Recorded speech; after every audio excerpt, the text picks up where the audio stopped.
description. that says record. There you go. All right, now we're recording. That's what I was waiting on because I didn't want to start it and then be like, "Oh, what we've been." Did you? Yeah. It's like that one. Like every episode, Yeah, like starts with a technical difficulty. literally. That one episode of SpongeBob where they're recording a movie and Patrick forgot to remove the cover on the. The lens cap. Yeah. Okay, so now we're recording for real. Hey, everybody, welcome back to a brand new episode of Cut and Loose Fight Nights. I am your host, Marek. To my right, Dave Patel. come on, Dave, let them know. So we are back at it. We just had an amazing pay per view at New York City, Madison Square Garden. UFC 322 was one for the books, and we are here to talk to you guys about it. Dave, did you see the fights? What did you make of the whole thing? We got Anu in the welterweight division and Islam Makhachev. How you feeling, man? He dominated. He slowed JDM down with those leg kicks. Boy, did he. He was chopping up. And then anytime the distance was close, he just took him down and wrestled him, had his way with him. Yeah, and I think the biggest takeaway is that this was there. This wasn't even close. Yeah.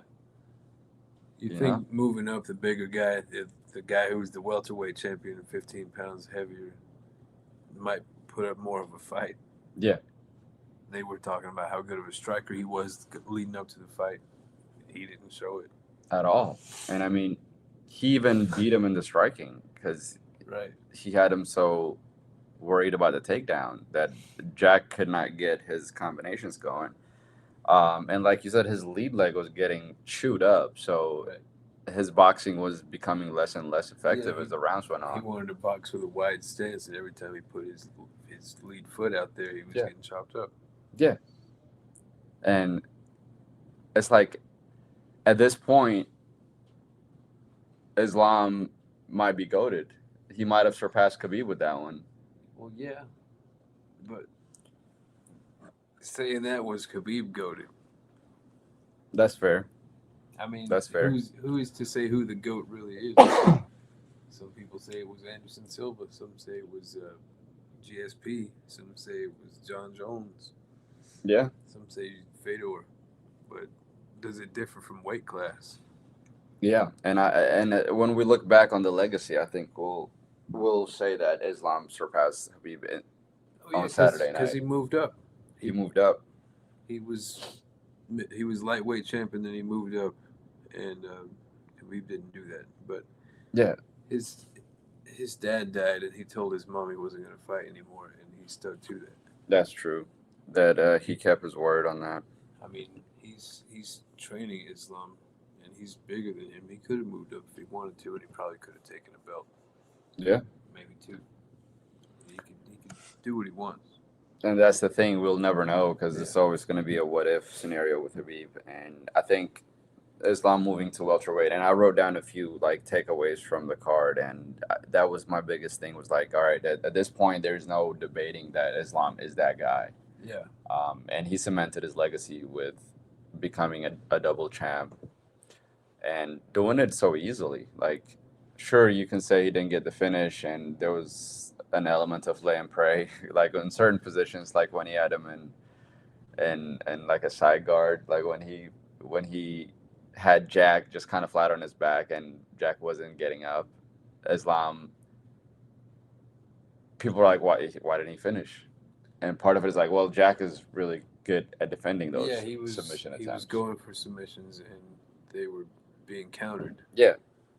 Someone had a meme of Spider-Man taking off the glasses, and he sees Islam and Jack, and then when he takes the glasses off, it's Drikas and Hamzat. I was like, oh, this is just a carbon copy.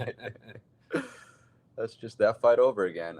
But yeah, no, I think Islam showed his level is above most fighters, and now you got to ask like, what's next for Islam? Obviously, he's gonna stay in welterweight and defend that title. He would have stayed even if he didn't win on Saturday. I feel like, but now you're looking at the Michael Morales of the world. You're looking at the Carlos Prates.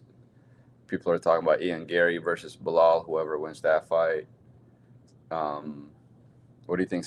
Even Ilya's chirping in. Yeah, You saw that, right? Yeah, people are saying that. Yeah. People are saying triple champ is a possibility if Ilya moves up. Yeah. Maybe he lands on his chin. And I don't know, man. He might do it. He could do it. He might do it. If anyone is gonna threaten, okay. Here's my thing. Do you think Ilya is more likely to do triple champ or Alex Pereira is? Why not both? Well, yeah. If you ask me who's like gonna be more likely to get there first, damn, now it's hard because I'm like I was gonna say Ilya There's just so because much of the narrative. There's so much politics and red tape involved with the heavyweight picture. I mean, Yeah, when is there even going to be a championship fight? yeah. And who's going to be in it? Yeah. And why? Yeah. Yeah. Is it going to be a rematch, Cyril Gane and Tom Aspinall because of the eye poke? Is it going to be John Jones, and is he coming out of retirement? Yeah. These are all questions we don't know. If he does the that, answers to. does he fight for the title and then fight Alex Pereira Yeah. at the White House? Yeah. Like, what's going on with all that? The White House card complicates things too because now Yeah, all it's- these it's big a names set- going to be on it. It's a set date. It was going to be the 4th of July. I think they moved it up to Trump's birthday, June 14th. Right. And that puts pressure on people that they want to be on that card. Yeah. Because they want to be out there in that circus. Yeah. In front of those people. Yeah. Did you see what Brandon Robel said? Oh yeah, was that him saying that like these aren't my people, like Yeah. these are not fight fans who are gonna be watching this. Yeah. I mean, he has a point. Like, I don't really care. He has a point. Yeah. Fight in front of billionaires or whatever. It's like a Hunger Games thing, which but that's what it's like you're already doing that. Yeah. Like. Yeah, Dana White's already there. He owns the company. Yeah, you're already fighting there with in the front of Fertitta them. brothers 15 years ago. Yeah. Trump's been there at the side of the octagon at a lot of the fights. So, like, what's the difference? There's not much of a difference. It's going to be outside. Maybe that's the difference. They Yeah. haven't had an outside UFC event in a long time, if ever. I don't think they've ever had one, right? Because it's like the Fight Island was the closest thing they came to it when they started talking about doing it, when the Pandusky was around. Yeah, and I think if there was ever going to be anything in Africa, they were talking about possibly having some outdoor events, but I don't know if it ever panned out anywhere else. But why Africa, Dave? Are you saying we don't have AC? I'm saying they've got some good top of the line outdoor arenas that can seat more people than the indoor places. That's fair. I was trying to set you up for a racist joke, but you recovered. You're like, not me, No, not Dave Patel. You got the wrong dude. You got the wrong Patel, man. PFL Africa was going to be Francis Ngannou, venture. He was going to try to get some stuff going big out there, but I don't know if that ever took off either. Yeah, no. I mean, yeah, I think the logistics might have been a little too difficult for the company. But, I mean, if anything was going to be done for the UFC to do an African card, it should have been when they had 3 African champions at the same time. Yeah. And I think that was a ball that was dropped. Oh, yeah. There was a lot of dropped balls with the African champions. Yes. They got a lot of balls They let their drop. heavyweight champion walk away because of money. Yeah. And that's pretty much what it was. Which, honestly, good for Francis. Because he went to boxing, made a boatload of money, got knocked out once or twice. How many times did he get knocked out? When he fought Tyson Fury, people said, oh, Fury didn't train for this. But Ngannou looked like he belonged in there with him. He did. He almost knocked him out a couple I times. mean, he got the... He dropped him once, right? Yeah. No, yeah, he did. I mean, that's the thing. He has the great equalizer, and he has the power. So, that being said, we kind of went on a tangent there, but I think the takeaway is that Islam is going to be the new welterweight GOAT. Who do you think will give him the biggest challenge moving forward? That's hard to say. Yeah. At welterweight, I don't even know. I'm saying Ilya probably wants to move up and become triple champ, and he has a clearer path to do it than Pereira does because of all the red tape, all the murkiness going on in the heavyweight division. No, I'm with you. I think there's a clear super fight that can be made between Ilya and Islam. Oh yeah. I think if Ilya moves up, he would be the biggest threat to Islam, partly because Ilya's ground game is elite, just like Islam's. And But are we overlooking Patty the Batty? Scousers don't get knocked out. They might. We'll see. Because I guess Darren Till's not a Scouser then, huh? Right. The whole fucking time. He was pretending to be from Liverpool. He just had the accent. Why do they sound like they're about to spit on you when they talk? It's like, all right, relax, sir. It's not that serious. It's just mac and cheese. When I'm not in camp, I like to eat cheeseburgers. Nah. Oh my god. You lads. Everybody's a lad there. Yeah. Everybody's a lad, man. But no, I think in all seriousness, I think Ilya moving up would be the biggest threat to Islam's reign. Because also Ilya had a lot of power, has a lot of power in his hands. Oh yeah, he cuts a lot of weight too. He does cut a lot of weight. He's like Conor McGregor when he was featherweight. Yeah. He was easily 170. He's killing himself. Have you seen those side by side comparisons? Yeah, the skeleton. He was going at those weigh-ins. So yeah, if Ilya's kind of the same build and all that, so if he could cut to featherweight and then knock out Volkanovski, moves up to lightweight. Yeah. Takes the belt there. Knocks out Charles Oliveira. Yeah. No less. To be fair, Charles had taken a few licks at that point. His Right. chin was not the same, but I think the biggest. If I had to match make, I would just go ahead and make that super fight between Ilya and Islam. Let him fight for the number one. Yeah, because pound for pound. when do you ever get to make that super fight? Everybody always stalls out. They don't do it. These guys want to do it. Let them do it. Do it while they're also at their prime. Yeah. At their peak. So that's fun. And then I want to do like the last 10 minutes of the show going over some online content that we saw and reacting to it. I think that'd be hilarious. So the next thing I want us to talk about, obviously. What about all the knockouts in the undercard and the dude. prelims and stuff? Because I know some people in the comments of the stuff about the fights, they were saying, "Oh, the last two fights put me to sleep." Not me, because I enjoyed those kind of fights, but it was there was a lot of grappling going on, but leading up to that, almost everything was explosive. Just finish after finish. Yeah, to say that the last two fights put you to sleep is a very casual take, in my opinion, because it is mixed martial arts. The martial arts get mixed up in there, and when you have a good grappler, he's gonna grapple and he's gonna keep you on your back, and it's up to you to get up. You got a combat sambo world champion in front of you. He's gonna be able to hit you, and then that is a distraction for the takedown. And once he takes you down, it's over. And you can't get up. That's on you. Yeah, that they train in smothering people, smashing, smash. Send location, brother. Yeah. So I wanted to just briefly acknowledge Valentina's also GOAT status. And kind of just move down the card. Talk about goated, Valentina Shevchenko. Yeah, same thing. And I told you that on Friday when I said I think she's just too big. Yeah. For Rayleigh.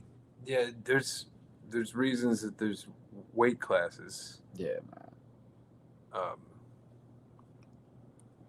Whaley might be the best at strawweight, but she's too big for her at 125. Yeah, Valentina is too big, too strong, and her fight IQ is just too elite. Just like Amanda was too big for Valentina at 135. Right. Valentina looks smaller when she goes up. Even for a flyweight, she's a decent size, but she only looked smaller because she was fighting at bantamweight, and clearly this is not your weight class. It's like when you see those bantamweight fighters going up against Kayla Harrison. She's huge. They look tiny. She's naturally 155. She has to cut a lot of weight to get to 135. Now that she has shown that she can do that, she's the dominant champ in bantamweight. Absolutely. Also, only American champion right now. So shout out Kayla Harrison, America. That being said, Valentina's goated. What do you think is next for her? Because she's pretty much cleared out 125. There's Natalia Silva. I don't think she's going to put up that big of a challenge for her. I mean, she either sticks around and defends, or she changes weight classes. And I don't think moving up is a good option for her because you got Kayla Harrison there. And looming for the winner of the Harrison and the rematch there with Pena. Whoever wins that has to fight the returning Amanda Nunes coming out of retirement. So if you want to be in that fray, God bless you. I wouldn't want to get in there with any of those people. So More power to you. If I was her, I would cut weight and say, okay, I beat you at 130. I beat you at 125. Let's try it at 115. But I don't know. Valentina's big for the weight. No. She's probably not going to want to go down. So no, just not stay at 37. there and defend and show everybody why you are goated at 125. That's what she should do. Yeah, I'm with you on that one. I think the most logical thing for her to do is just continue defending her title, get all them rubies, and ride off into the sunset. She's already got more rubies on her belt than anybody. She's got nothing left to prove. If she At wants all. to retire, that's fine with everybody. I mean, nobody's going to be mad at her for calling it a career. Yeah, and it was a decision against Manon, right? Manon Fior, because that was her last. She's still dominant with that win. So yeah, no, Whaley had nothing for her. She didn't even like. Was there any moment where Whaley was winning the fight? I don't think there was, right? I don't know about winning. She might have landed some good shots, but there was never really any threat of her winning that fight. Yeah. Like you said, she was outclassed, and it might have been from weight class. It might have been the reach advantage. Yeah, she was too big. She couldn't get inside. That's what it was. Valentina is really good at measuring distance, and she doesn't have a lot of wasted movements. She kind of has that like coiled, kind of like ready to counter you kind of stance. And Whaley, every time she went forward, she just kept getting countered and taken down, countered, taken down. And she had nothing for Valentina, which is not to say Whaley's not good. She was just not her weight class. If she was in the wrong weight class, you can't say the same about Islam, because the very next fight we saw that it didn't matter what the weight class the fight was at. Right.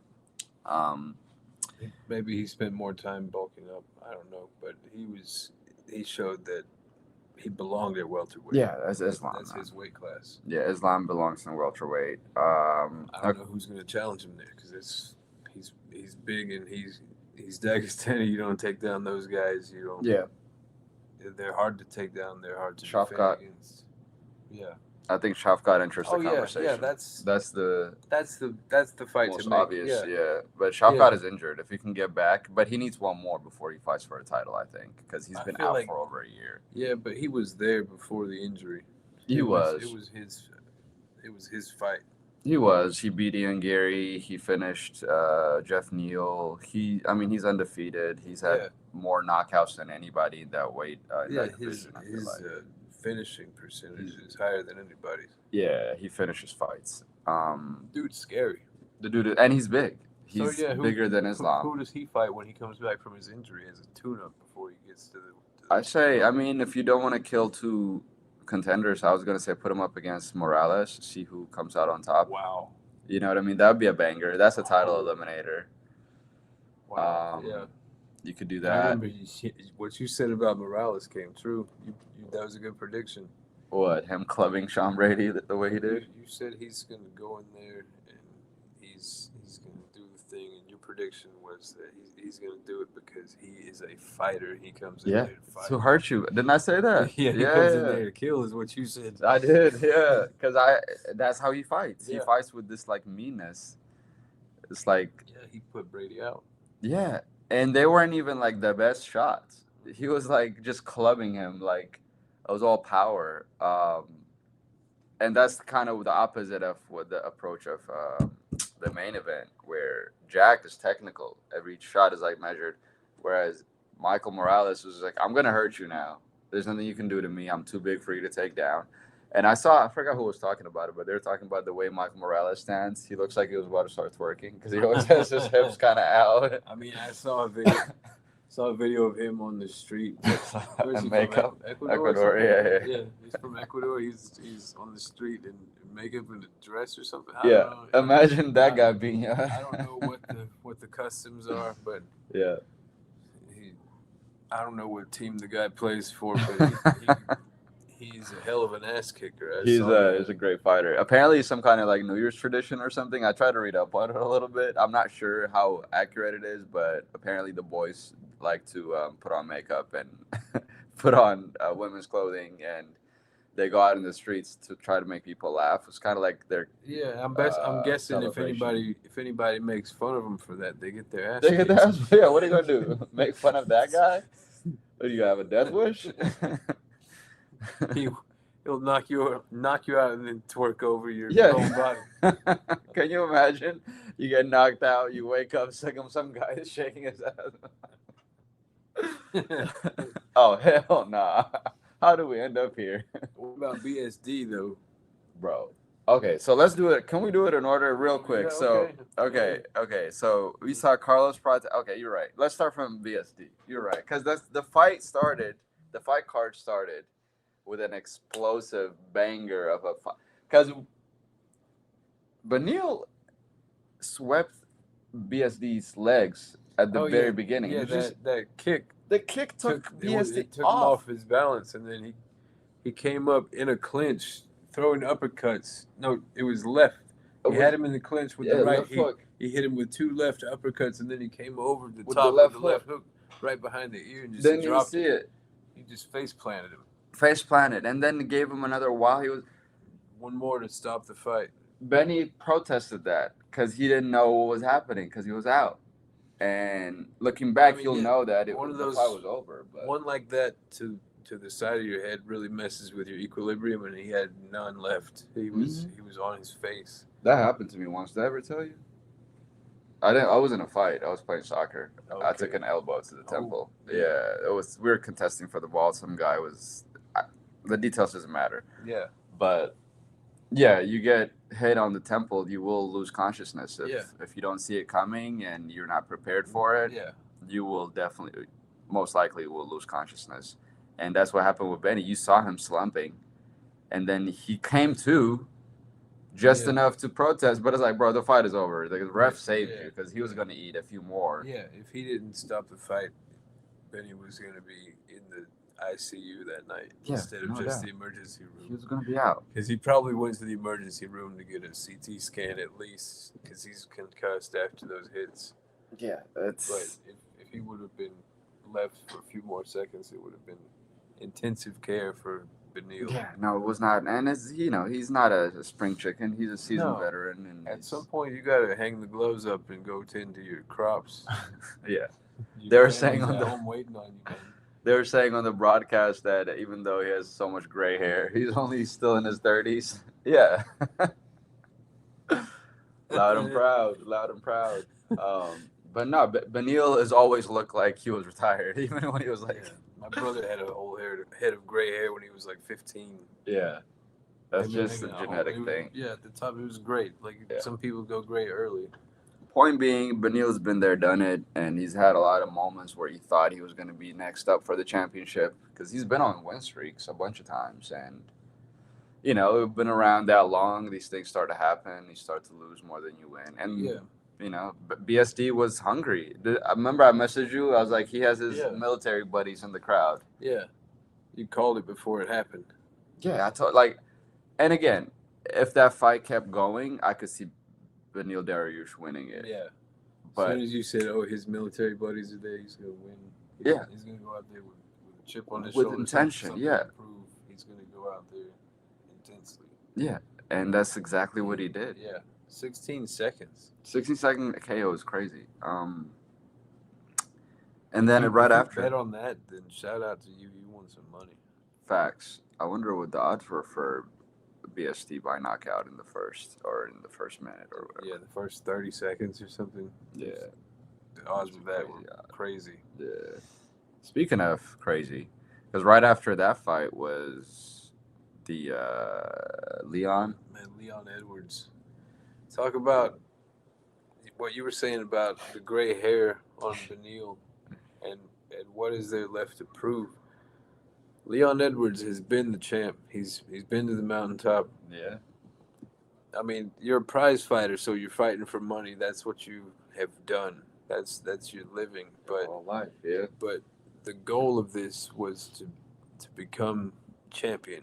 UFC world champion, and you did that. And at what point do you call it a career and say, okay, I had a good run, I'm probably not going to get back there again? Like at some point you have to look at it Yeah. realistically and say, okay, I can't keep taking this damage Yeah. and I'm done. But like, What's he's next? a good fighter. Is he gonna retire or fighter. is he gonna keep going after a knockout like that? Because that was devastating.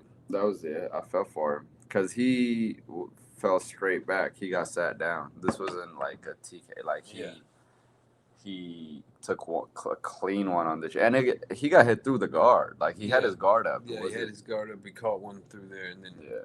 he was falling back. You saw the memes of these knockouts and stuff, and one of those that I saw like zoomed in on Leon Edwards, and he was smiling after he got knocked down. Yeah. I was trying to think like what was on his mind, like in between realms of dreams that he was thinking, like what could possibly be going on in his head to make him smile as he's on the way out of consciousness. The caption said, "Bro is so happy his career is over." Oh man. Bro's just like, "Ah, finally." I wonder too, because you know how Because that was a hard hit, and then he's like, "Oh, that hurt," and then he's laying there, and he's like, starts smiling, the biggest smile you ever seen, and then he eats one more, and he's out. But like, what was that smile about? That's what I think part of it is obviously like the white mouth guard made it look like he was smiling because this is just a white row of whatever. But also, I think it was a reflexive thing fighters do when they get hurt because they don't want their opponent to think that they're hurt, so they'll smile.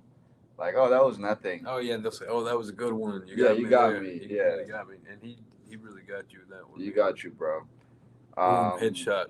Yeah, and got a feel for Leon. It's one of those things. Where do you go from here? He's probably going to take some time off, try to have some, come to Jesus meeting. I mean, he'll have mandatory time off. The athletic commissions will not let him go back to it. Yeah, they're not going after getting knocked out like that.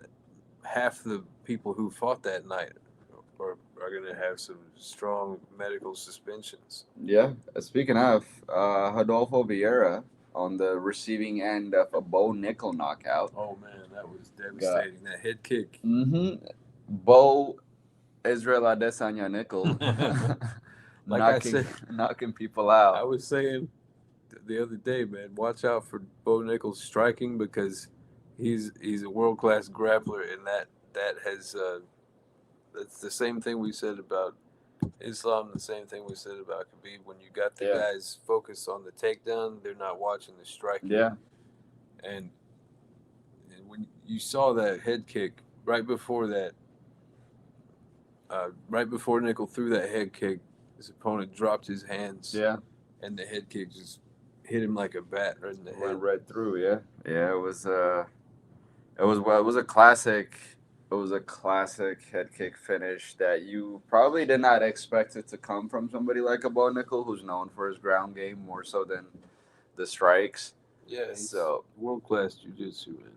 Yeah, man. It's college wrestler, all the accolades. And that post-fight speech where he was like, "Are y'all gonna love me or hate me?" He got a little bit in his feelings, but it's like, bro, you're Bo Nickel. Who gives a shit what the audience says? They're gonna love you when you win. They're gonna hate you when you lose. You just gotta keep doing your thing. He's just trying to get eyes on him. Like he knows that if you talk on the mic, like you're a Chael Sonnen or a Conor McGregor, trying to turn heel. If you move the needle, if you turn heel or whatever, like it's a wrestling thing. Then you move the needle a little bit, then they're like, oh, this guy's gonna get eyes on him. Yeah. Let's maybe give him a top challenger or a top contender, put him up against somebody that could maybe put him in line for the belt. Yeah. And with head kicks like that, you put yourself in line for the belt. You don't even have to talk. Yeah. You just the performance speaks for itself. Yeah. You let your feet do the talking. You let your hands do the talking. Yeah. And good for Bo Nickel getting back in the win column. I felt for Malcolm Wellmaker. That's another fight I wanted to talk about. I think we picked Wellmaker to win that one, and he had a bad time. But when you switch opponents on late notice, all bets are off. So whatever we said went out the window with him going in there against an unknown. Because that's not who he trained for. No, because when we recorded, it was before the fight got changed. Right. So we recorded and picked him to win against his first opponent. We recorded on Wednesday, and then he took that fight on 48 hours notice. The opponent was changed. Yeah. And So Ewing went in there. You talk about dominant. Ewing is a fighter. That was a fight.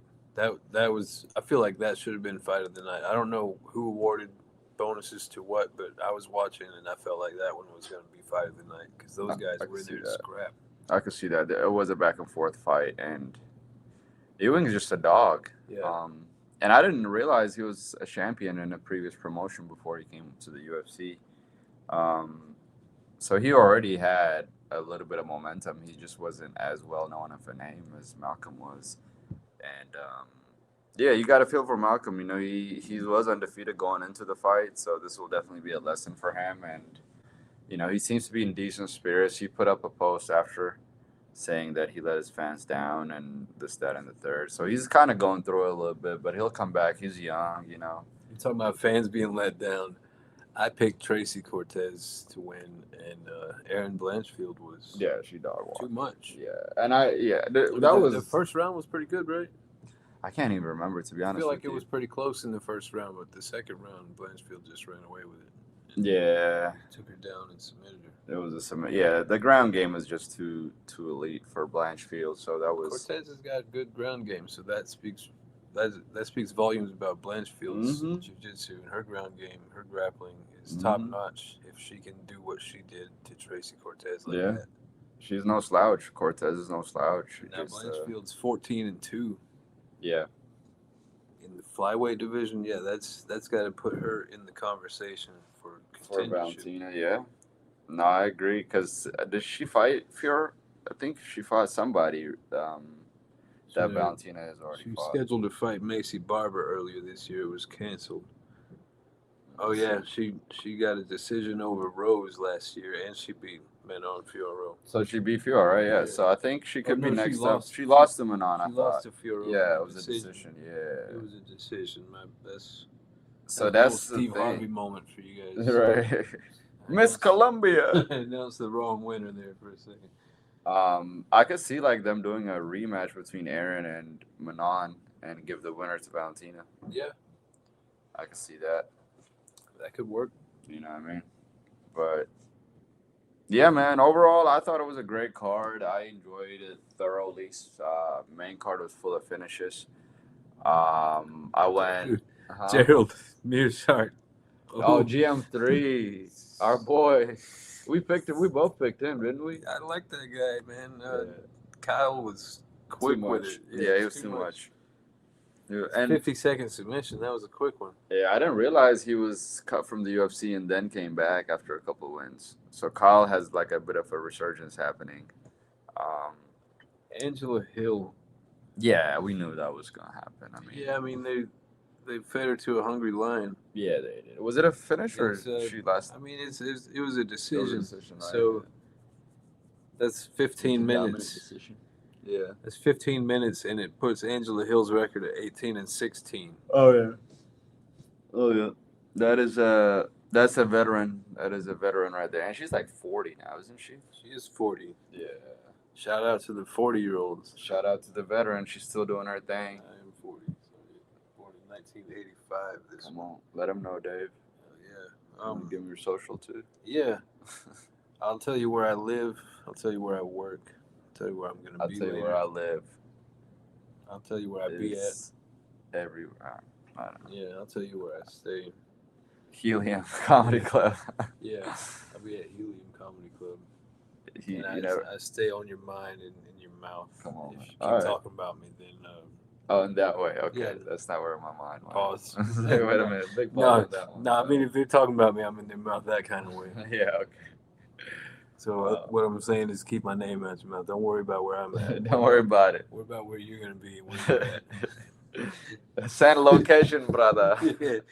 So Angela Hill, she has 16 losses on her record. 14 of those are by decision. Only 2 of those were finishes, and they were both submissions. Oh yeah. So that means in 34 professional fights, Angela Hill has never been knocked out. Come on. Talk about it. She's got a chin on her. Yeah. She's gritty. Oh yeah, this is the meme I was telling you about. Oh yeah.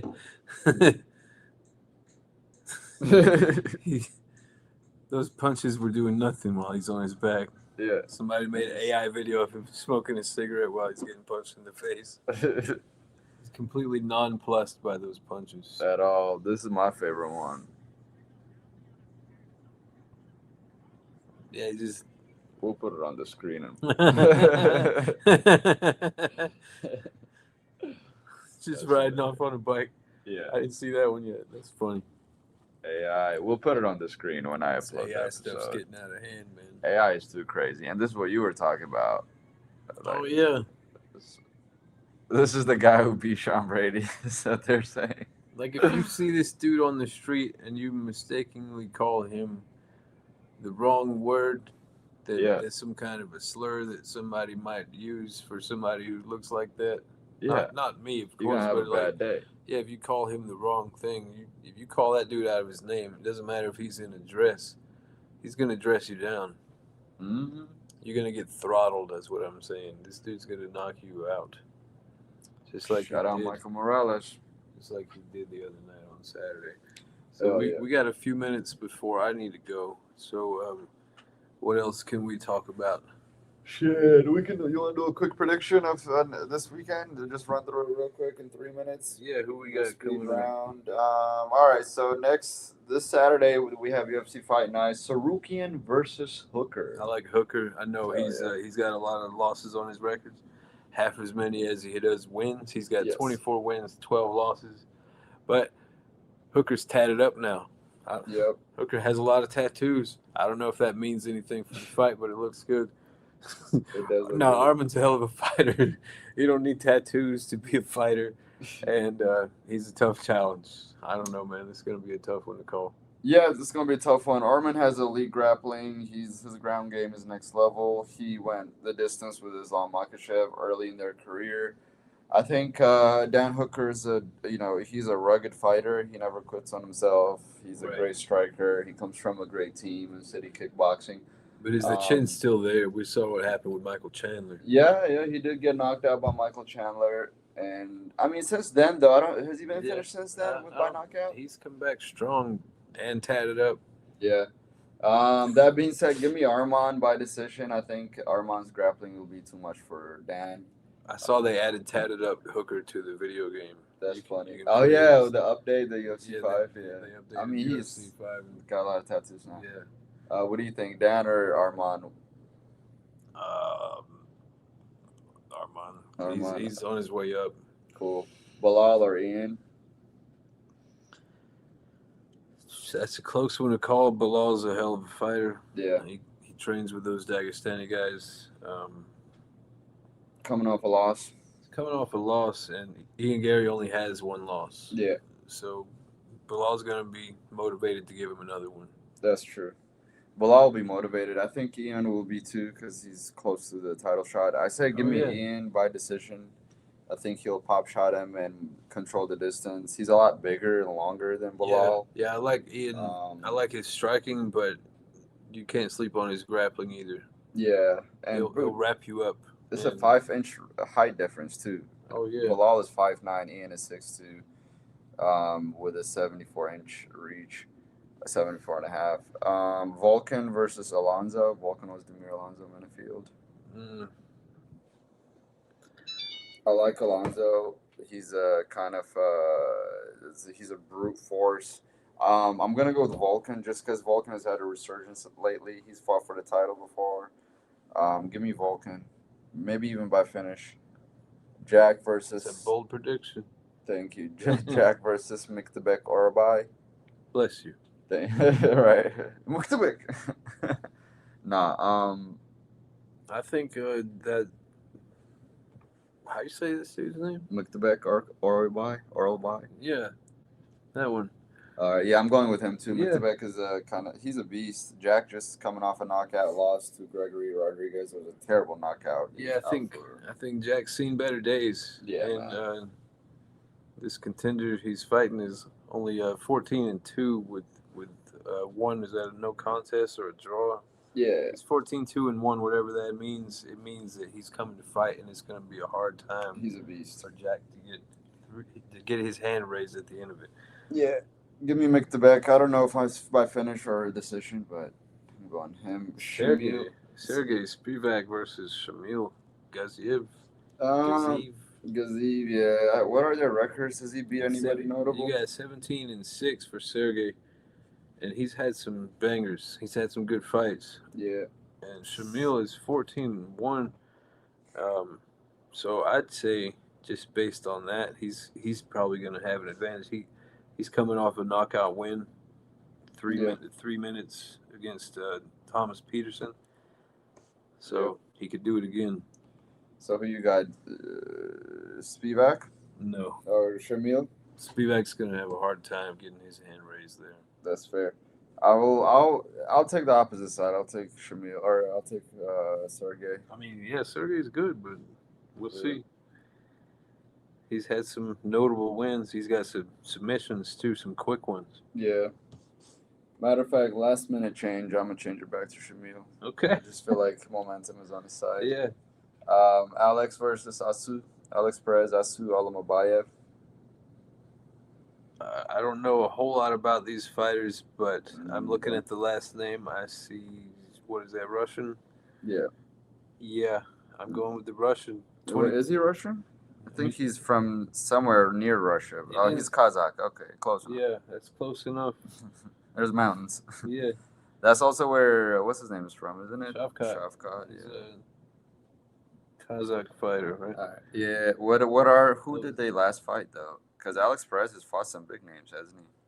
Asu Almabayev has fought one person this year. Oh, no, wait. No more than one. His last loss he lost to Manel Cap. He gave up in that one. TKO with retirement. But he was on a long streak before that. 4-5. Yeah, so he was on a 4-5 win streak before he ran into Manel Cap. He longer than that. Oh, really? Yeah. Shit. Oh, and I meant in the UFC. Oh, yeah. Just in UFC, it was 4 fights. But before that, he hadn't lost since 2017. Yeah, no, that guy's a beast. And then Alex Perez, how long has he been? Oh, yeah, he's been on the receiving end of some losses, too. But I want to see, how old is Alex? 33. Versus how old is the other guy? He's 31. Oh, okay. They're pretty much the same. It's an inch and a half inch height difference with a half-inch reach advantage for Perez. Oh, yeah. So it could go either way.